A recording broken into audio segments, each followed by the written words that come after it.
Welcome to Rex institute Bhopal. Amplifier में अब मैं आपको बताने जा रहा हूँ क्लास ए और बी दोनों साथ में यूज़ होकर कैसे काम करती हैं, वो चीज़ हम देखने जा रहे हैं। और हमने अभी क्लास ए बी दोनों समझ लिए पिछले वीडियोस में। तो क्लास ए बी में क्या किया, इन्होंने दो ट्रांजिस्टर का यूज़ किया। और जो क्लास बी में समस्या थी क्या थी कि इसमें डिस्टॉर्शन की प्रॉब्लम थी कि अगर 0.7 से कम वोल्ट होता था तो ट्रांजिस्टर ऑन नहीं होता था, जिस कारण डिस्टॉर्शन होता था और आउटपुट में आपको क्या होता था, वो मिस हो जाता था, तो नॉइज मिलती थी। बेसिकली क्लास बी का यूज़ इंडस्ट्रियल एम्पलीफिकेशन में तो हो सकता है, पर ऑडियो में इसका यूज़ नहीं लिया जाता है। अब क्लास ए और बी को जब साथ में ले लिया तो उसको बोला क्लास ए बी एम्पलीफिकेशन। इसमें दो ट्रांजिस्टर एनपीएन और पीएनपी, पॉजिटिव को एनपीएन एम्पलीफाई करेगा, नेगेटिव को पीएनपी एम्पलीफाई करेगा। इसमें काम किया गया, जो क्लास ए में बाइसिंग का कंसेप्ट था वो यहाँ पर ट्रांजिस्टरों को क्या कर दिया गया, कंटिन्यूअस ऑन कर दिया गया और बहुत कम एम्पियर में करंट दिया गया और दो डायोडों का यूज़ कर लिया गया यहाँ पर। तो यहाँ पर क्या हुआ कि जो डिस्टॉर्शन की प्रॉब्लम थी क्लास बी में, वो इसमें पूरी तरह से सॉल्व हो गई।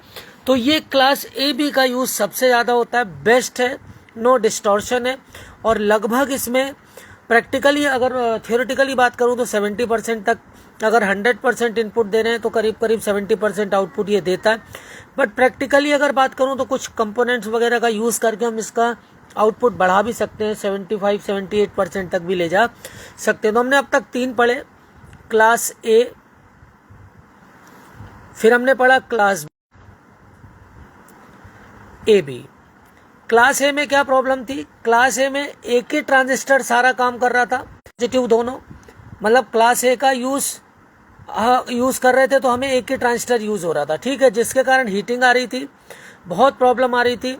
और इसमें क्या था, एफिशिएंसी 20 to 30 वाट थी, मतलब आउटपुट मात्र 30 वाट तक मैक्सिमम ये दे पाता था।